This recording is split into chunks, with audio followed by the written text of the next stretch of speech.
গল্পকরণে আপনারা শুনছেন জুল ভার্নের লেখা গল্প স্কুল ফর রবিনসন্স। আজকে পঞ্চম পর্ব। তাড়াতাড়ি ঝুঁকে লোকটাকে টেনে দাঁড় করালো গডফ্রে। বিড়বিড় করে বলল, কৃতজ্ঞতা জানাবার জন্য ধন্যবাদ বলাই যথেষ্ট, পায়ে মাথা ঠুকবার কোনো দরকার নেই। তার কথা জঙ্গলি বুঝতে পেরেছে কি না মনে হলো না। ফ্যালফেল করে তাকিয়ে থাকলো শুধু। লোকটার বয়স হবে 35-36। পরনে শুধুই একটা কোপিন বা নেংটি। চেহারা সুরত আর মাথার আকৃতি দেখে গডফ্রের মনে হলো লোকটা পলিশিয়ান নয়, সম্ভবত আফ্রিকান। রংটাও তার কুচকুচে কালো, হয়তো সুদান বা আবিসিনিয়ার লোক। কাফরি হবারই বেশি সম্ভাবনা। এই লোক জঙ্গলিদের হাতে বন্দী হলো কিভাবে, সেটা একটা রহস্যই বটে। জঙ্গলি যখন নয়, ইংরেজ বা অন্য কোনো ইউরোপীয় ভাষা 2-4টা শব্দ হয়তো জানে লোকটা, কিন্তু যখন সে কথা বলল একটা বর্ণও বুঝতে পারল না তারা। প্রফেসর টার্টলেট সন্দেহ প্রকাশ করলেন, লোকটা হয়তো জঙ্গলিদের ভাষায় কথা বলছে। ইংরেজিতে তাকে কয়েকটা প্রশ্ন করল গডফ্রে। বোকার মতো চুপ করে তাকিয়ে থাকলো কাফরি লোকটা। গডফ্রের কথা বুঝতেই পারছে না। গডফ্রে তখন আকার ইংরেজিতে তার নাম জানতে চাইল। লোকটা এবার মুখ খুলল, কারেফিনুতো। এই একটাই শব্দ উচ্চারণ করল সে। ওর নাম কারেফিনুতো? হেসে উঠল প্রফেসর। বড় খটমটে নাম গডফ্রে, উচ্চারণ করতে কষ্ট হবে। আমি বলি কি, এসো, আমরা ওকে বুধবার বলে ডাকি। গডফ্রে প্রতিবাদ জানালো, বুধবার একটা নাম হলো নাকি? কিন্তু নামটার তাৎপর্য তুমি অস্বীকার করতে পারো না। যুক্তি দেখালেন টার্টলেট। রবিনসন ক্রুসোর ঐতিহ্য অনুসরণ করলে এই নামটাই রাখতে হয়। ওকে আমরা উদ্ধার করলাম আজ বুধবারে। ক্রুসো ফ্রাইডেকে পেয়েছিল কি বারে? শুক্রবারে। সেজন্য তো তার নাম ফ্রাইডে রাখা হয়েছিল, তাই না? এখন তুমি বলো, ওকে কেন আমরা কারফিনুতো বলে রাখবো? যার যে নাম তাকে সেই নামে রাখা উচিত, বলল গডফ্রে। তা না হলে তাকে অপমান করা হয়। ধরুন আপনার জন্ম হয়েছিল সোমবার। এখন কেউ যদি সে কথা মনে রেখে আপনাকে মানডে বলে ডাকে, আপনার কেমন লাগবে? জবাবের অপেক্ষায় না থেকে কারফিনুতোর দিকে তাকালো সে। নিজের বুকে একটা আঙ্গুল রেখে বলল, গডফ্রে। কারফিনুতো অনেকবার চেষ্টা করল, কিন্তু কোনো মতেই গডফ্রে শব্দটা উচ্চারণ করতে পারল না। তার চেহারায় হতাশ একটা ভাব ফুটে উঠল। একসময় হঠাৎ প্রফেসরের দিকে তাকালো সে, যেন তার নাম জানতে চাইছে। আমি টার্টলেট, মিষ্টি গলায় নিজের নাম বললেন প্রফেসর। টার্টলেট? প্রফেসরের নামটা অনায়াসে উচ্চারণ করতে পারল কারফিনুতো। কারফিনুতোর সাফল্যে এক দফা নেচে নিলেন টার্টলেট। গডফ্রে ইঙ্গিতে দ্বীপটা দেখালো, যেন কারফিনুতোর কাছে এই দ্বীপের নাম জানতে চাইছে। কারফিনুতো প্রথমে তার প্রশ্নটা ধরতে পারল না। গডফ্রে ইঙ্গিতে দ্বীপের বন জঙ্গল, ঘাস জমি, নদী, টিলা, পাহাড়, সৈকত ইত্যাদি আবার দেখালো। তার ভাবভঙ্গি অনুসরণ করল কারফিনুতো। অবশেষে বলল, আর্নেকা, আর্নেকা। মাটিতে আঙ্গুল তাক করে গডফ্রে জিজ্ঞেস করল, আর্নেকা? মাথা ঝাঁকিয়ে কাফরি লোকটা জবাব দিল, আর্নেকা। দ্বীপটার শুধু নাম জেনে গডফ্রের কোনো উপকার হলো না। যদি জানতে পারত প্রশান্ত মহাসাগরের ঠিক কোথায় এই দ্বীপ, তাহলে একটা কাজের কাজ হতো। আর্নেকা নামটাও হয়তো জঙ্গলিদের দেয়া। দ্বীপটার ভৌগোলিক নাম নিশ্চয়ই অন্য কিছু হবে। কারফিনুতো পালা করে একবার গডফ্রে আর একবার অস্ত্রগুলোর দিকে তাকাচ্ছে। তার এই দৃষ্টির অর্থ বুঝতে পারল গডফ্রে। কারফিনুতো বন্দুক আর রিভলভার এই প্রথম দেখছে। অস্ত্রগুলোর দিকে একটু ভয় ভয়েই তাকাচ্ছে সে। তার অবশ্য কারণও আছে। সে দেখেছে ওগুলো থেকে আগুন ঝরে, শব্দ হয় বজ্রপাতের মতো। সেই আগুন আর বজ্রই তো তাকে মুক্ত হতে সাহায্য করেছে। বন্দুকের যে কি ক্ষমতা সেটা দেখাবার জন্য উড়ন্ত একটা বালি হাঁসকে গুলি করল গডফ্রে। আকাশের অনেকটা উপরেই ছিল সেটা, কিন্তু গুলির শব্দ হওয়া মাত্র কাতর আর্তনাদ করে মাটিতে পড়ে গেল। গায়ে রক্ত লেগে রয়েছে। গুলির আওয়াজ শুনে অকস্মাৎ বিরাট একটা লাফ দিল কারফেনেতো। ভয় পেয়েছে সে, কিন্তু সেই ভয় মুহূর্তে কাটিয়ে উঠল যখন দেখল আহত বালি হাঁস ঘাসের উপর দিয়ে ছুটছে। সেটাকে ধাওয়া করল কারফেনেতো, ধরে গডফ্রের কাছে নিয়ে এলো, মুখে দুকান বিস্তৃত হাসি। হঠাৎ কৃতিত্ব দেখাবার একটা লোভ হলো প্রফেসর টার্টলেটের। ঈশ্বর তাদেরকে বজ্র সৃষ্টি করার ক্ষমতা দিয়েছে, এটা প্রমাণ করতে পারলে কারফেনেতো শ্রদ্ধা অর্জন করা যাবে। যেই ভাবা সেই কাজ, হাতের বন্দুকটা তুলে নিলেন। নদীর ধারের একটা গাছে বসে আছে নিরীহ একটা মাছরাঙা। সেটাকে ফেরার জন্যই লক্ষ্য স্থির করলেন। গডফ্রে বলে উঠলেন, না স্যার, গুলি করবেন না। টার্টলেট বিস্মিত হয়ে বলল, কেন? বলা তো যায় না, ধরুন আপনার লক্ষ্য ব্যর্থ হলো, গুলি না লাগায় মাছরাঙাটা উড়ে গেল, তখন কি হবে? কি হবে তখন? ওর কাছে আমরা ছোট হয়ে যাব না? কিন্তু আমার লক্ষ্য ব্যর্থই বা হবে কেন? যুদ্ধটা যখন শুরু হলো, জীবনের প্রথম গুলি করে আমি একজন জঙ্গলিকে আহত করিনি? হ্যাঁ করেছেন, লোকটা তো দরাম করে পড়েই গেল। তবু আমার অনুরোধটা রাখুন স্যার, সাবধানের মান নেই, শুধু শুধু ভাগ্যকে খেপিয়ে দেবেন না। টার্টলেট খুশি হতে পারলেন না, তবে আর কোনো কথা না বলে নামিয়ে নিলেন বন্দুকটা। কারফেনেতোকে নিয়ে উইলট্রির কাছে ফিরে এলো ওরা। দেখা গেল লোকটা শিশুর মতো সরল আর অজ্ঞ। যা দেখে তাতেই সে অবাক হয়। ফিনা আইল্যান্ডে ওদের এই মেহমান সবচেয়ে বেশি অবাক হলো দেবদারু গাছের ভেতরে ওদের রাজকীয় বাসস্থান দেখে।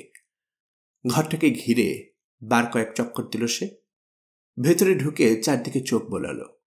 দরজাটা বারবার খুলল আর বন্ধ করল।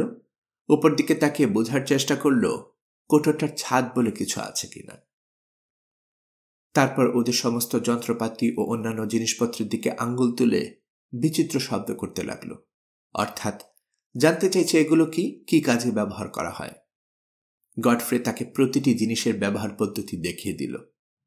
টার্টলেট বললেন, আমাদের সম্মানিত মেহমান সভ্য মানুষের সঙ্গে ওঠা বসা করেনি। তার সঙ্গে একমত হলো গডফ্রে, কারণ দেখা গেল কারফেনেতো এমনকি আগুনের ব্যবহারও ঠিকমতো জানে না। গনগনে আগুনের উপর লোহার কড়াই চাপানো হয়েছে, অথচ সেটার আগুন ধরছেই না। এটা দেখে বিস্ময়ে বিস্ফোরিত হয়ে উঠল তার চোখ। তারপর আয়নায় নিজের চেহারা দেখে জ্ঞান হারাবার অবস্থা হলো তার। সংপিত ফিরতে আয়নার পেছনে উকি দিল, দেখে নিল সেখানে কেউ লুকিয়ে আছে কিনা। তার কাণ্ড দেখে টার্টলেট আবার মন্তব্য করলেন, এ ঠিক মানুষ নয়, বন মানুষ।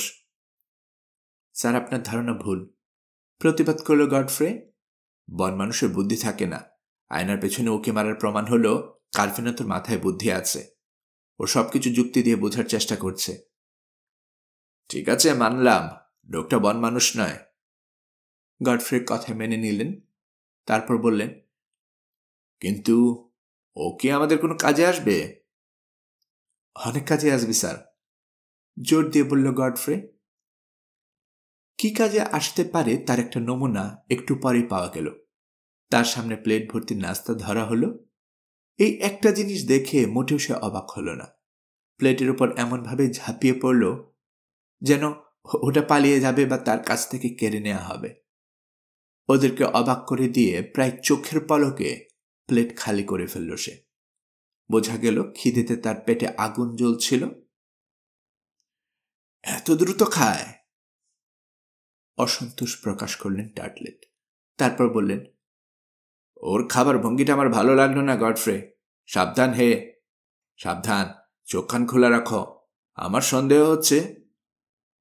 কি সন্দেহ হচ্ছে? প্রায় চ্যালেঞ্জে সুরে জিজ্ঞেস করলেন গডফ্রে। সন্দেহ হচ্ছে লোকটা সম্ভবত মানুষ খেকো। হাসি পেল গডফ্রের।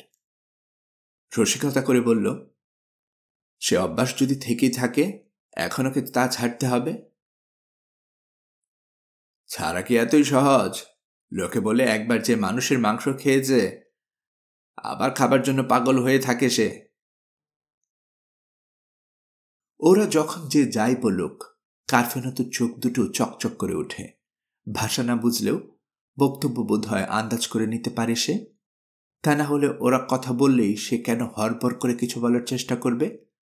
কিন্তু ওরা তার কথার একটা বর্ণ বুঝতে পারে না। কার্ফেনতো শিশুর মতো সরল হলেও বোকা নয়। একবার কিছু কথা শিখিয়ে দিলে আর ভোলে না। শেখেও খুব দ্রুত। মাত্র একবার দেখিয়ে দিলেই নিজেই কাজ করতে পারে। গডফ্রে তাকে অত্যন্ত উৎসাহের সঙ্গে এক এক করে অনেক কাজ শিখিয়ে নিচ্ছে। পোষা প্রাণীগুলোর যত্ন নেয়া, ঝিনুক আর পাখির ডিম সংগ্রহ করে আনা, ফল পাড়া, ছাগল বা ভেড়ার মাংস কেটে টুকরো করা, বুনো আপেল নিংড়ে রস বের করা, সব। টার্টলেট তাকে বিশ্বাস করতে রাজি নন। সবসময় সন্দেহের চোখে দেখছেন, কিন্তু গডফ্রে তাকে অবিশ্বাস করে না। লোকটাকে জঙ্গলিদের হাত থেকে বাঁচাতে পেরে নিজের উপর ভারী খুশি সে। গডফ্রের দুশ্চিন্তা কার্ফেনতোকে নিয়ে নয়, জঙ্গলিদের নিয়ে। ফিনা আইল্যান্ড চিনে গেছে তারা, জানে এখানে ওরা আছে। দল বড় করে আবার যদি তারা আসে, হামলা করে বসে, তখন গডফ্রে শুরু থেকেই উইলট্রির ভেতরে ম্যাপমানের শোয়ার ব্যবস্থা করেছে। তবে শুধু বৃষ্টি হলে গাছের ভেতর শয় কার্ফেনতো। বৃষ্টি না হলে দরজার বাইরে রাত কাটায়। অনেক রাত পর্যন্ত জেগে থাকে সে, যেন উইলট্রিকে পাহারা দেয়। কার্ফেনতো দ্বীপে এসেছে আজ 2 সপ্তাহ। এরই মধ্যে বেশ কয়েকবার গডফ্রের সঙ্গে শিকারে বেরিয়েছে সে। বন্দুক থেকে গুরুম করে আওয়াজ হলেই অনেক দূরের জন্তুগুলো আহত হয়ে ছিটকে পড়েছে। এটা দেখে তার বিস্ময়ের বাধা মানে না। তবে ধীরে ধীরে সে নিজেও বন্দুক চালানো শিখে ফেলেছে। দ্রুত সব শিখে ফেলার এই গুণেই গডফ্রের খুব প্রিয়পাত্র হয়ে উঠল কার্ফেনতো। তবে একটা কাজে সে একদম সুবিধা করতে পারছে না। ইংরেজি ভাষার একটা শব্দও ঠিকমতো উচ্চারণ করতে পারে না। গডফ্রে যথাসাধ্য চেষ্টা করছে, কিন্তু ফলাফল শূন্য। এরই মধ্যে একদিন সৈকতে হাঁটতে হাঁটতে কাছিমের একটা আস্তানা আবিষ্কার করল কার্ফেনতো। গডফ্রে লক্ষ্য করল, ধাও করে কাছিমগুলোকে চোখের পলকে চিৎ করে ফেলে সে। সেদিন অনেকগুলো কাছিম শিকার করল ওরা। শীতকালে রান্না করে খাওয়া যাবে। শীত আসতে আর খুব বেশি দেরিও নেই। অক্টোবরের মাত্র শুরু। এর মধ্যে ধীরে ধীরে বদলে যাচ্ছে আবহাওয়া। কাছিম শিকারের পর দ্বীপে ওদের জীবনযাত্রা আবার একঘেয়ে হয়ে উঠল। রুটিন ধরে কিছু কাজ রোজই ওদেরকে করতে হয়। শীত শুরু হলে উইলট্রির মধ্যেই বন্দি থাকতে হবে সারাদিন। তখন যে সময়টা কিরকম বৈচিত্র্যহীন কাটবে ভাবলেই গডফ্রের মন খারাপ হয়ে যাচ্ছে। তবে মন খারাপ বলে জরুরি কাজগুলো অবহেলা করে না সে। রোজই সে দ্বীপটা একটা চক্কর দিয়ে আসে। এক একদিন এক এক দিকে যায়। শিকারেও প্রায় নিয়মিত বেরোচ্ছে। আজকাল সাধারণত কার্ফেনতোই তার সঙ্গে যায়। শিকারী হিসেবে দক্ষ নন, কাজেই টার্টলেট নিজে যেতে চান না। তবে জীবনের প্রথম গুলিটা যে জাদু দেখিয়ে দিয়েছিল, এটা তিনি মাঝে মধ্যেই গডফ্রিকে স্মরণ করিয়ে দেন। এইরকম একদিন শিকারে বেরিয়েছে ওরা। সেখানে এমন একটা ঘটনা ঘটল, উইলট্রির অস্তিত্ব নিয়ে টানাটানি পড়ে গেল। দ্বীপের ঠিক মাঝখানে টিলাগুলোর নিচে হরিণ শিকার করতে এসেছে ওরা। এদিকের জঙ্গল খুবই গভীর। সবটা এখনো গডফ্রের দেখা হয়নি। সকালে জঙ্গলে ঢুকেছে ওরা। সেই থেকে অনেক বেলা পর্যন্ত ঘোরাফেরা করে মাত্র 2-3টি হরিণকে ছুটতে পালিয়ে যেতে দেখল। অনেকটা দূরে ছিল ওগুলো, ফলে গুলি করলে কোনো লাভ হতো না। তাছাড়া খালি হাতে ফিরবে না, এরকম কোনো প্রতিজ্ঞা বা জেদ নিয়ে আসেনি গডফ্রে। উইলট্রিতে বর্তমানে খাবারের কোনো অভাব নেই। শিকারে বেরিয়ে মাঝে মধ্যে খালি হাতে ফিরতে তার খারাপ লাগে না। দুপুর গড়িয়ে বিকেল হলো। ইতিমধ্যে এক জায়গায় বসে খেয়ে নিচ্ছে ওরা। খাবার পর আরো কিছুক্ষণ ঘোরাফেরা করল, কিন্তু মনের মতো কোনো শিকার চোখে পড়ল না। আস্তানায় ফেরার জন্য জঙ্গল থেকে বেরিয়ে এসেছে এবার। আর ঠিক তখনই হঠাৎ আতকে ওঠার আওয়াজ করল কার্ফেনতো। প্রকাণ্ড এক লাফ দিয়ে উঠল সে। উড়ে এসে পড়ল সরাসরি একেবারে গডফ্রের ঘাড়ের উপর। তার আতকে ওঠার শব্দে ছুটতে শুরু করেছিল গডফ্রে। দেখা গেল কার্ফেনতো তার কাঁধে সওয়ার হয়ে রয়েছে। জঙ্গল থেকে বেরিয়ে 20 গজের মতো ছুটে এলো গডফ্রে। তারপর কাঁধের বোঝা সহ মাটিতে পড়ে গেল। দুজন প্রায় একসঙ্গে সিধে হলো আবার। কার্ফেনতোর দিকে তাকালো গডফ্রে। চোখের দৃষ্টিতে একাধারে তিরস্কার ও প্রশ্ন। মুখে কিছু না বলে হাত তুলে দিল, কিছু একটা দেখালো কারফেনেতো। তার হাত অনুসরণ করে তাকালো গডফ্রে। তাকাতে বুকটা ছ্যাঁত করে উঠল। প্রকাণ্ড এক ভালুক ফাঁকা জায়গায় বেরিয়ে এসে ওদের দিকে চোখ গরম করে তাকিয়ে আছে হিংস্র জানোয়ারটা, আর ঘন ঘন মাথা নাড়ছে। ওদের সঙ্গে এখন যদি প্রফেসর টার্টলেট থাকতেন, তিনি হয়তো বেহালা বাজিয়ে ভালুকটাকে শান্ত করার বুদ্ধি দিতেন। কিন্তু গডফ্রের মাথায় কোনো বুদ্ধি এলো না। ভয়ে দিশেহারা বোধ করছে সে। ভঙ্গি দেখে মনে হলো ভালুকটা তাদেরকে তাড়া করবে। জন্তুটার দিকে ফিরতে সাহস পাচ্ছে না গডফ্রে, তাই পিছু হটতে শুরু করল। ইঙ্গিতে কাঠফেনোতেকেও তাই করতে বলছে, কিন্তু ঘটনাটা ঘটলই, ঠেকানো গেল না। ওদেরকে নড়তে দেখেই তেরে এলো অতিকায় ভালুকটা। নিজের যান বাঁচানোর চেয়ে উইলট্রির নিরাপত্তার কথা বেশি ভাবছে গডফ্রে। ভালুকটা যদি তাদের পিছু নিয়ে আস্তানাটা দেখে ফেলে, সব ভেঙে চুরে একাকার করে ফেলবে। একবার সে ভাবল অন্য কোনো দিকে ছুটলে কেমন হয়, ভালুকটা তাতে উইলট্রি দেখতে পাবে না। কিন্তু ধারণাটা তক্ষণে বাতিল করে দিল সে। ওটার সঙ্গে দৌড়ে পারা যাবে না, একটু পরেই ওদেরকে ধরে ফেলবে। আর একবার নাকাল পেলে বাঁচার কোনো উপায় নেই। ভালুক ছুটে আসছে, গডফ্রে পাথর মূর্তির মতো দাঁড়িয়ে আছে। সে যেন একটা পাঁচিল, কোনো অবস্থাতেই ভালুকটাকে উইলট্রির দিকে যেতে দিতে রাজি নয়। আতঙ্কিত কারফেনেতো স্থির হয়ে দাঁড়িয়ে আছে। হয় গডফ্রেকে ফেলে পালাতে মন চাইছে না তার, নয়তো নড়ার শক্তি হারিয়ে ফেলেছে। ইতিমধ্যে অর্ধেক দূরত্ব পেরিয়ে এসেছে ভালুকটা। এই সময় নড়ে উঠল গডফ্রে। বন্দুক তুলে গুলি করল সে। গুলিটা লেগেছে কি না, লাগলে কোথায় লেগেছে কিছুই ওরা বলতে পারবে না। শুধু দেখল ভালুকটা হঠাৎ পড়ে গেল, ওই দেখা পর্যন্তই। তারপর আর এক মুহূর্ত দাঁড়ায়নি গডফ্রে। ঘুরে ছুটতে শুরু করল। ভালুকটা মরল কিনা কে জানে, পরীক্ষা করে দেখবে সেই সাহস তার নেই। ভালুক শুধু হিংস্র জন্তুই নয়, অসম্ভব চালাকও। কে বলবে আহত আবার ভান করে পড়ে আছে কিনা? না, কাছে যাবার মতো বোকামি করতে রাজি নয় গডফ্রে। গডফ্রে দেখা দেখি কারফেনেতো ছুটছে। একটু পর দেখা গেল গডফ্রের একটা হাত শক্ত করে ধরে আছে সে। খানিকক্ষণ ছোটার পর পিছনে ফিরে একবার তাকালো গডফ্রে। স্বস্তির একটা নিঃশ্বাস ফেলল সে। না, ভালুকটা ওদের পিছু নিয়ে আসছে না।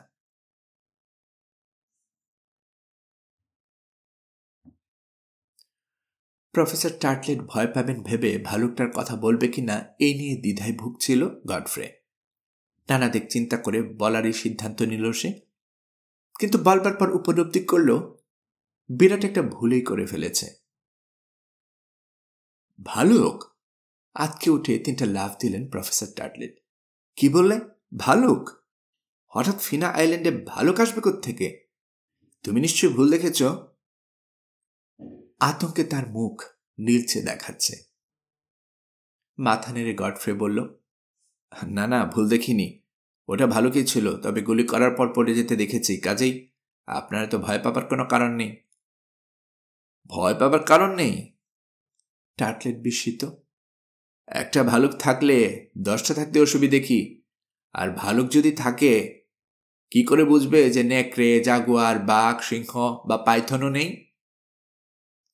ভয়ে ভয়ে এমনভাবে চারদিকে তাকাচ্ছেন তিনি যেন বিশাল কোনো চিড়িয়াখানার সমস্ত জীবজন্তুকে ছেড়ে দেয়া হয়েছে, তারা দল বেঁধে ওদের উপর হামলা করতে ছুটে আসছে। গডফ্রে তাকে শান্তভাবে বোঝাবার চেষ্টা করল, এত অস্থির হবার কিছু নেই। কিন্তু তার কথায় কোনো কান না দিয়ে টার্টলেট বললেন, আগে তুমি আমার একটা প্রশ্নের জবাব দাও তো।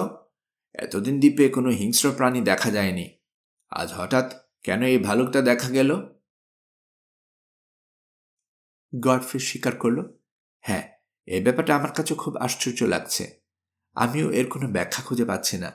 তবে ভালুক একটা দেখা গেছে বলেই এটা ধরে নেওয়া চলে না যে ফিনা আইল্যান্ডে আরো অনেক ধরনের হিংস্র প্রাণী আছে। নেই যে, তারই বা প্রমাণ কি? আবারও প্রশ্ন করল টার্টলেট। এ নিয়ে তর্ক করে কোনো লাভ নেই, বলল গডফ্রে। এখন যেটা উচিত, আমাদের সাবধানে থাকতে হবে। অস্ত্র ছাড়া বাইরে ঘোরাফেরা করা চলবে না। অর্থাৎ আমরা খুব বিপদের মধ্যে আছি, তাই না? প্রফেসর ভয়ে একেবারে কুঁকড়ে গেলেন। দ্বীপে আসার পর এই প্রথম বাড়ি ফেরার প্রচণ্ড তাগদা অনুভব করলেন তিনি। ঢের হয়েছে গডফ্রে, যথেষ্ট হয়েছে। এবার পৈতৃক প্রাণটা আমাকে বাঁচাতে হবে। জীবনের প্রতি আমার মায়া আছে। এটাকে হিংস্র জানোয়ারের মুখে তুলে দিতে পারি না। যেভাবেই হোক দেশে ফিরতে হবে, আমাকে ফিরতেই হবে। ফিরতে হবে বললেই কি ফেরা যায়? একই কথা বারবার বলছেন টার্টলেট, কিন্তু কিভাবে ফিরবেন তা তার মাথায় আসছে না। তার জন্য দুঃখই হলো গডফ্রে। বিপদের ভয় টার্টলেটের চেয়ে তার কম নয়, কিন্তু ভয় পেয়ে চুপ করে বসে থাকলে তো আর চলবে না। বিপদ এলে যাতে ঠেকানো যায় তার ব্যবস্থা করা দরকার। গডফ্রে চিন্তা করছে, শুধু যে জঙ্গলের দিক থেকে আক্রমণ আসতে পারে তা নয়, যে কোনো দিক থেকে আসতে পারে। উইলট্রির ওদের জন্য নিরাপদ আস্তানা নয়। গডফ্রে সিদ্ধান্ত নিল আস্তানার দরজাটা আরো মজবুত করতে হবে। পোষা প্রাণীগুলোর উপরও সম্ভবত প্রথম হামলাটাই আসবে। ওগুলোর জন্য মজবুত একটা খোয়ার বানাতে হবে। কিন্তু ভালো একটা খোয়ার বললেই কি বানানো যায়? দেবদারুর তলায় ডালপালা পড়ে আছে, সেগুলো করিয়ে কোনো রকম একটা খাঁচা তৈরি করা হলো। আপাতত ওখানেই থাকবে ছাগল আর ভেড়ার পাল। মোরগ মুরগির ঘর যথেষ্ট মজবুত, শুধু দরজাটা নতুন করে বসানো হলো। কারফিনতুকে নিয়ে একটা সমস্যায় পড়েছে গডফ্রে। ইশারায় বারবার মানা করা সত্ত্বেও আগের মতো বাইরে ঘুরতে যাচ্ছে, সে শুতে যাচ্ছে। এমনকি টানা হ্যাচড়া করে কোনো লাভ হলো না। উল্টো সে আকার ইঙ্গিতে গডফ্রেকে বোঝাতে চেষ্টা করল, ভালুক যদি আসেই ওদেরকে সময় থাকতে সাবধান করতে পারবে সে। তার প্রাণ বাঁচানো হয়েছে, সেই ঋণ এভাবেই সে শোধ করতে চাইছে। ভালুক দেখার পর 1 সপ্তাহ কেটে যাচ্ছে, হামলার কোনো লক্ষণ দেখা গেল না। গডফ্রে খুব সাবধান হয়ে গেছে, আস্তানা ছেড়ে দূরে কোথাও যায় না। ছাগল ভেড়াগুলো ঘাস খেতে এদিক সেদিক যায় বটে, কিন্তু ওগুলোকে সারাক্ষণ চোখে চোখে রাখে কারফেনেতো। রাখালের ভূমিকায় কালো কাফরিটাকে মানিয়েছেও বেশ। তার হাতে অবশ্য বন্দুক থাকে না, থাকে ধারালো একটা ভোজালি আর একটা কোরাল। গডফ্রেকে সে আকারে ইঙ্গিতে বুঝিয়ে দিয়েছে, এই দুটো অস্ত্র সঙ্গে থাকলে বাঘের সঙ্গে লড়তে পারবে। ভালুক বা অন্য কোনো হিংস্র জন্তু হামলা না করায় আগের সাহস আবার ফিরে পেয়েছে গডফ্রে। এখন আবার সে আগের মতো শিকারে বেরোচ্ছে, তবে খুব বেশি দূরে যায় না। বিশেষ করে টিলাগুলোর নিচের গভীর জঙ্গলটাকে সযত্নে এড়িয়ে চলে। মাঝে মধ্যে কারফিনতোকেও সঙ্গে নেয় এসে। তবে টার্টলেটের ভয়ভীতি এখনো দূর হয়নি। হামলার ভয়ে সারাক্ষণ সন্ত্রস্ত থাকেন তিনি। ভালুকের কথা শোনার পর থেকে দেবদারুর আস্তানা থেকে একান্ত প্রয়োজন ছাড়া বেরোচ্ছেন না। কোটরের ভেতর সশস্ত্র অবস্থায় বসে থাকেন, তবে অলস সময় কাটান না। কারফিনতোর কোনো কাজ না থাকলে তাকে ইংরেজি শেখাবার চেষ্টা করেন, কিন্তু অধ্যাপকের অধ্যাপনা কোনো কাজেই আসছে না। যতই তিনি চেষ্টা করুন, কারফিনতো একটা শব্দও শিখতে পারছে না। একসময় বাধ্য হয়ে হাল ছেড়ে দিতে হলো তাকে। অবশ্য বললেন, তুমি যখন আমার ছাত্র হতে পারলে না, দেখা যাক আমি তোমার ছাত্র হতে পারি কিনা। এসো, আমাকে তোমার ভাষা শেখাও। শুনে হেসে ফেলল গডফ্রে। বলল, ওর ভাষা শিখে আমাদের কি লাভ? এখন বোঝা না গেলেও তাতে একটা লাভ নিশ্চয় আছে, বললেন টার্টলেট। শিক্ষকের বক্তব্য মেনে নিয়ে চুপ করে থাকল গডফ্রে। শুরু হলো ক্লাস। হাতে যে কোনো একটা জিনিস নেন টার্টলেট, ইঙ্গিতে সেটার নাম বলতে বলেন কারফিনতোকে। এভাবে চলল তার ভাষা শেখার চেষ্টা। 15 দিন পর দেখা গেল 15টা শব্দ শেখা হয়েছে। পলিনেশিয়ান ভাষার আগুনকে বলে বিরসি, আকাশকে বলে আরাদুরো, সাগরকে মেরভিরা, বৃক্ষকে ঢুরা। এরকম সব মিলে 15টা শব্দ শিখে গর্বে তার মাটিতে পা পড়ে না। নিজের ডাক নিজেই তিনি পেটাতে লাগলেন। ছাত্র হিসেবে নিশ্চয় আমি মেধাবী। কারফিনতো যেখানে একটা শব্দ শিখতে পারল না, সেখানে মাত্র 15 দিনে আমি কিভাবে 15টা শব্দ শিখলাম? গডফ্রে বলল, ভাষা শেখাতে পারছেন না তো কি হয়েছে? আপনি ওকে নাচ শেখাচ্ছেন না কেন? ব্যাস, নতুন আরেকটা নেশা পেয়ে গেল টার্টলেটকে। সেই থেকে রোজে তিনি কারফেনুতেকে নাচের তালিম দিচ্ছেন। কথাটা কৌতুক করে বলেছিল গডফ্রে। ওদের দুজনের কাণ্ড দেখে এবার হাসতে হাসতে দম বেরিয়ে যাবার অবস্থা হলো তার। নাচতে গিয়ে এমন দাপাদাপি করে কারফেনুতো কিছুক্ষণ পরেই ঘামে নিয়ে ওঠে, হাঁপাতে শুরু করে হাঁপড়ের মতো। ঘাম ঝরে, ঘন ঘন নিঃশ্বাস পড়ে, লাফালাফি হয়, কিন্তু নাচের একটা মুদ্রাও শেখা হয় না। কারফেনুতের উৎসাহ প্রবল, কিন্তু তার কাঁধের হাড় অসম্ভব শক্ত। হাজার চেষ্টা করলেও বুকটা সামনে আনতে পারে না। হাঁটু জোড়াকে ঠিকমতো বাঁকা করতে ব্যর্থ হয়, কিন্তু সহজে হাল ছাড়তে রাজি নয় টার্টলেট। তারপরও তিনি চেষ্টা করে যাচ্ছেন। দেখে শেখ রে গন্ডমূর্খ, দেখে শেখ। দাঁতে দাঁত চাপেন টার্টলেট, তারপর নিজেই নেচে দেখান। পাজোরা সামনে বাড়া, আরো সামনে, পায়ের গোড়ারে কাছাকাছি নিয়ে আয়। ওরে গর্দব, ওভাবে নয়, ওভাবে নয়, এভাবে। তোর বোকা, তোর আহাম্মক। হাঁটু দুটো আরো ফাঁক করতে পারিস না? মাথা সোজা করে রাখ, কাঁধ পিছিয়ে নে, কোনোই দুটো বাঁকা কর। না না না না, তুই সত্যি একটা গবেট, তোর দ্বারা আসলে কিচ্ছু হবে না। গলা ছেড়ে হেসে উঠল গডফ্রে, তারপর বলল, হে আপনার অন্যায় আবদার স্যার, আপনি ওকে অসম্ভবকে সম্ভব করতে বলছেন। কেন অসম্ভব হবে কেন? কারফেনুতো তো অন্য সব কাজে যথেষ্ট বুদ্ধির পরিচয় দেয়। বুদ্ধিমান লোকের জন্য কোনো কাজেই অসম্ভব নয়। কিন্তু ওর শরীরের গঠনটা লক্ষ্য করেছেন হাড়গুলো কিরকম শক্ত? অত শত বুঝি না, নাচকে শিখতেই হবে। জেদ ধরলেন প্রফেসর টার্টলেট। আমরা যখন এই দ্বীপ থেকে সভ্য জগতে ফিরব, আমাদের সঙ্গে ও তো যাবে, তাই না? ওকে তো আর আমরা এখানে ফেলে রেখে যেতে পারি না। ভেবে দেখছ তখন কি হবে? ভদ্রলোকের পার্টিতে ওকে যেতে হবে না। নাচ না জানলে লোকে হাসবে, যে বলবে এ আবার কি অসভ্যতা।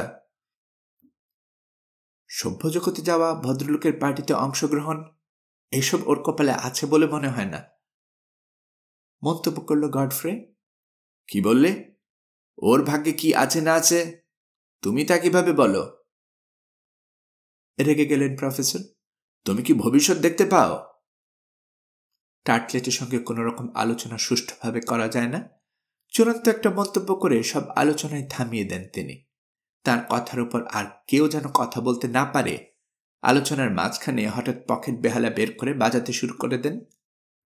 কারফেনুতো তো বুঝতেই পারে না কি নিয়ে তর্ক হচ্ছে। সে বেহালায় টুংটাং শব্দ শুনে চিংড়ি মাছের মতো তিরিং বিরিং করে লাফাতে শুরু করল। এই লম্প ঝম্পকেই সে নাচ বলে জানে, পলিনেশিয়ান নাচ আর কি। ভালুকটার কথা ওরা কেউ ভুলেনি। এ নিয়ে প্রায় রোজে আলোচনা হচ্ছে। কোনো হামলা হয়নি দেখে টার্টলেটও ইদানিং সাহস ফিরে পেয়েছেন। তার ধারণা গডফ্রে কোনো ভালুক দেখেনি। আমি কিন্তু একা নই, কারফেনুতো দেখেছে, বলল গডফ্রে। ভালুকটা রীতিমতো ধাওয়া শুরু করেছিল আমাদের। না, ভুল দেখার কোনো প্রশ্নই ওঠে না। ভুল দেখলে গুলি করলাম কাকে? ধরে নিলাম ওটা ভালুকই ছিল, কিন্তু সেটাকে তুমি গুলি করে মেরেও ফেলেছ, বলল টার্টলেট। কিন্তু তারপরও প্রশ্ন থাকে, এই দ্বীপে ভালুক যদি থাকে তাহলে নিশ্চয়ই একা না। প্রশ্ন হলো, বাকি ভালুকগুলোকে আমরা দেখতে পাচ্ছি না কেন? ভালুক থাকলে অন্য আরো হিংস্র জন্তুও থাকবে, সেগুলোই বা কোথায়? গডফ্রে স্বীকার করল, গোটা ব্যাপারটা তার কাছে মস্ত একটা ধাঁধার মতো লাগছে। ধাঁধাটা আরো জটিল হয়ে উঠল পরদিন। এতদিনে সাহস করেছে জঙ্গলের দিকে ঘুরতে গেল গডফ্রে। ভালুকটাকে যেখানে ওরা দেখেছিল সেখানে কিছুই নেই। অনেক খোঁজাখুঁজির পরেও লাশটা পাওয়া গেল না। এমন অবশ্য হতে পারে যে যেখানে গুলি খেয়েছে সেখানে ভালুকটা মরেনি, আহত অবস্থায় অন্য কোনো দিকে চলে গেছে। তারপর মারা যেতে পারে, আবার সুস্থ হয়ে উঠতে পারে। কিন্তু গুলি তো লেগেছিল, তাই না? তাহলে গাছতলায় রক্তের দাগ নেই কেন? না, এই রহস্যের কোনো কিনারা পাওয়া যাচ্ছে না। নভেম্বর মাসে শুরু হলো তুমুল বৃষ্টি। এই দ্বীপ কোন দ্রাঘিমায় তা ওদের জানা নেই, কাজেই এই বৃষ্টি বর্ষার সূচনা কিনা বলা সম্ভব নয়। একবার শুরু হবার পর থামাথামির নাম নেই। ঝমঝম করে ঝরছে তো ঝরছেই। এই বৃষ্টির মধ্যেই হয়তো শীত চলে আসবে। শীতের মধ্যে এভাবে বৃষ্টি পড়তে থাকলে বেঁচে থাকা অত্যন্ত কঠিন হয়ে উঠবে। গডফ্রে সিদ্ধান্ত নিল যত তাড়াতাড়ি সম্ভব ওদের আস্তানার ভেতর একটা ফায়ার প্লেস তৈরি করা দরকার। ফায়ার প্লেস থাকলে হাত পা গরম করা যাবে, বৃষ্টির দিন রান্নাও করা যাবে। কিন্তু ধোঁয়া বের করার উপায় কি? লম্বা একটা বাঁশ কেটে নল তৈরি করা যায়, গিটগুলো ছেটে দিলেই হবে। গডফ্রে ভাবল এ ব্যাপারে কার্ফেনো তো হয়তো তাকে সাহায্য করতে পারবে। আকার ইঙ্গিতে অনেকক্ষণ ধরে বোঝানো হলো তাকে ঠিক কি করতে চাইছে গডফ্রে। বুঝতে সময় নিল সে, কিন্তু একবার বোঝার পর কাজটা করে দিল খুব দ্রুত। বাঁশের ভেতরের দিকের গিঁটগুলো নিখুঁতভাবে চেঁচে বের করে ফেলল। আগুন জ্বালার পর দেখা গেল সমস্ত ধোঁয়া সদ্য তৈরি চিমনি দিয়ে কোটরের বাইরে বেরিয়ে যাচ্ছে। তবে খেয়াল রাখতে হলো বাঁশে যাতে আগুন ধরে না যায়। বুদ্ধি করে চিমনিটা তৈরি করেছিল বলে রক্ষা, তা না হলে সাংঘাতিক ভুগতে হতো তাদেরকে। নভেম্বরের 3 থেকে 10 তারিখ পর্যন্ত কোন রকম বিরতি ছাড়াই ঝমঝম করে বৃষ্টি পড়ল। এই কদিন বাইরে আগুন জ্বালা সম্ভব হলো না। উইলট্রির ভেতর থেকে একবারও কেউ বেরোলো না। ওরা ভেতরে আগুন জ্বলছে, কাজে রান্না বান্নার কাজ কোনো সমস্যা হলো না। ঠান্ডাও ঠেকিয়ে রাখা গেছে। তবে অন্য একটা সমস্যা হলো, জব থেকে আটা বানিয়ে রেখেছিল ওরা, তাতে টান পড়ে গেল। অতিরিক্ত জবও ছিল না যে আটা বানিয়ে নেবে। 10 তারিখে গডফ্রে জানালো বৃষ্টি একটু কমলেই কার্ফেনোতোকে নিয়ে বেরিয়ে যাবে সে। ক্ষেত থেকে বেশি করে জব নিয়ে আসবে। সেদিন সন্ধ্যার খানিক আগে পশ্চিমা বাতাস আকাশের সমস্ত মেঘকে তাড়িয়ে নিয়ে গেল। এ সময় সূর্যকেও দেখা গেল কয়েক মুহূর্তের জন্য। রাতে আকাশ ভরা তারা উঠল। খাওয়া দাওয়া শেষ হতে কার্ফেনোতো জানালো আজ থেকে আবার আস্তানার বাইরে শোবে সে। গডফ্রে আপত্তি করল, বলল বনো জানোয়ারকে না হয় সে ভয় করে না, কিন্তু ভেজা মাটিতে শুলে যে তার ঠান্ডা লেগে জ্বর আসবে। কিন্তু কার্ফেনোতো একই জেদ, বাইরে শুবেই সে, কারণ উইলট্রির ভেতরে শুলে তার ঘুম আসতে চায় না। অগত্যা রাজি হল গডফ্রে। পরদিন সকালে সূর্য উঠল। দিনটা সোনালি আলোয় ঝলমল করছে। দুটো থলে নিয়ে গডফ্রে আর কার্ফেনোতো জব খেতে যাবার প্রস্তুতি নিচ্ছে। বেরোবার সময় প্রফেসর টার্টলেটকেও সঙ্গে নিতে চাইল গডফ্রে। 3 জন গেলে বেশি করে জব আনা যাবে, কিন্তু কাদায় পা ডোবাতে রাজি হলেন না তিনি। নদীর তীর ধরে ওরা দুজন জব খেতে পৌঁছালো। দ্রুত হাতে কাজ শুরু করলেও থলে দুটো ভরতে 3 থেকে 4 ঘন্টা লেগে গেল ওদের। 11টার দিকে থলে দুটো কাঁধে ফেলে ফেরার জন্য রওনা দিল ওরা। দুজনে খুব সাবধান, চারপাশে নজর রেখে হাঁটছে। পরস্পরের ভাষা বোঝে না, তাতে একটা সুবিধা হলো। কথা না হওয়ায় চারপাশে অখণ্ড মনোযোগ দিতে পারছে। নদী যেখানে বাঁক নিয়েছে সেখানটার গায়ে গা ঠেকে দাঁড়িয়ে আছে বেশ কটা গাছ। হঠাৎ সেদিকে চোখ পড়তেই থমকে দাঁড়িয়ে পড়ল গডফ্রে। আতঙ্কে নীল হয়ে গেল তার মুখ। হাত তুলে এবার সেই গাছটাকে দেখালো। মাংসখেকো এক ভয়ঙ্কর জন্তু। চোখগুলো আগুনের মতো জ্বলছে। বাঘ, বাঘ! চিৎকার দিল গডফ্রে। মনে নেই তার ভাষা কার্ফেনোতো বোঝে না। ব্যাপারটা দৃষ্টিভ্রম নয়, সত্যি ওটা মস্ত একটা বাঘ। পেছনের দুপায়ে ভর দিয়ে ঝাঁপিয়ে পড়ার জন্য একেবারে তৈরি হয়ে আছে। গডফ্রের কাঁধ থেকে খসে পড়ল ভারী থলে। আরেক কাঁধের বন্দুক চলে এলো হাতে।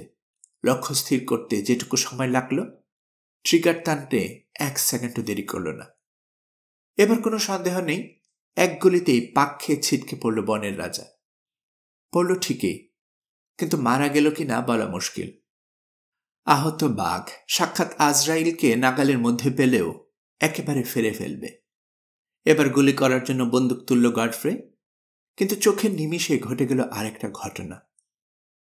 গডফ্রে আতকে উঠে বাধা দেওয়া সত্ত্বেও কার্ফেনোতো তার কথায় কান দিল না। খাপ খোলা ভোজালি হাতে বাঘের দিকে ছুটে গেল সে। চিৎকার করে তাকে ফিরে আসতে বলছে গডফ্রে, শুনেও না শোনার ভান করছে কার্ফেনোতো।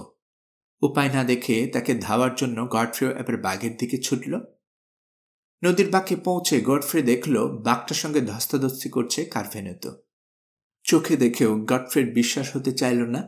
এক হাতে বাঘের গলা পেঁচিয়ে ধরেছে সে, অপর হাতের ভোজালিটা হাতল পর্যন্ত ঢুকিয়ে দিল ওটার বুকে। তারপর পিছিয়ে এলো কার্ফেনোতো। ঢাল থেকে গড়িয়ে নদীতে পড়ে গেল বাঘ। পানিতে ভীষণ স্রোত, পাক খেতে খেতে ছুটছে। সেই পানির ঘূর্ণিতে পড়ে ডুবে গেল জন্তুটা, স্রোতের টানে ভেসে গেল সাগরের দিকে। প্রথমে ভালুক দেখল ওরা, আজ আবার বাঘ। আশ্চর্য বলতে হবে যে হঠাৎ ফিনা আইল্যান্ডে এক এক করে হিংস্র জন্তুদের দেখা পাওয়া যাচ্ছে। কি যেন গভীর রহস্য আছে এসবের মধ্যে, কিন্তু সেটা যে কি তা ঠাহর করা যাচ্ছে না। যা কিছু ঘটছে স্বাভাবিক বলে মেনে নিতে মন চাইছে না গডফ্রের। দ্বীপটা যে নিরাপদ নয় এখন আর তাতে কোনো সন্দেহ নেই। কাছে এসে গডফ্রে দেখল বাঘের সঙ্গে লড়াই করতে গিয়ে আহত হয়েছে কারফেনেতো। কালো কুচকুচে কাফরির শরীরে বেশ কয়েক জায়গায় রক্ত ভরা আঁচড়ের দাগ। গডফ্রে খুবই চিন্তিত হয়ে পড়ল। ফেরার সময় কারফেনেতোকে কিছু বলল না সে। কারফেনেতোর আচরণও যে অত্যন্ত রহস্যময় এটা সে বুঝতে পারছে। বারণ করা সত্ত্বেও একটা বাঘের সঙ্গে কেন সে লড়তে গেল? ভাব দেখে মনে হচ্ছিল বাঘটাকে সে এতটুকুও ভয় পাচ্ছে না। ব্যাপারটা কি? গল্পকরণে এতক্ষণ আপনারা শুনছিলেন জুল ভার্নের লেখা গল্প স্কুল ফর রবিনসন্স এর ৫ম পর্ব। আমি নিয়মিতভাবে গল্প পাঠ করে আপনাদেরকে শোনাচ্ছি। গল্প পাঠ ভালো মনে করে থাকলে আমার এই গল্পটি আপনার বন্ধুবান্ধব প্রিয়জন সবার কাছে শেয়ার করবেন, তাতে করে তারা এই গল্পটি শোনার সুযোগ পাবে। আপনারা ভালো থাকবেন সে প্রত্যাশা এখানে বিদায় নিচ্ছে।